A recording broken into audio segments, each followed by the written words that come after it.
সব দেশের রাজনীতি সব দেশে আছে কম বেশি, ভালো মন্দ থাকে, তারও একটা সীমাবদ্ধতা থাকে। আমি দেখছি আমার জীবনে আমি কোনো দলের সাথে জড়িত না, না আওয়ামী লীগ, না বিএনপি, না কোনো পার্টি, কিন্তু চায়ের দোকানে যাইয়া একটা মানুষ একটা কথা বলার তো অধিকার আছে। ভালো মন্দ পৃথিবীর সব দেশেই পক্ষ এবং বিপক্ষ থাকে।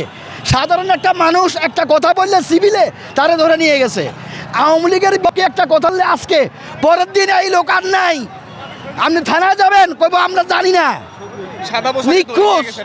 এই দেশে মানুষে অন্যের বিপক্ষে কথা বলবে কিভাবে? হ্যাঁ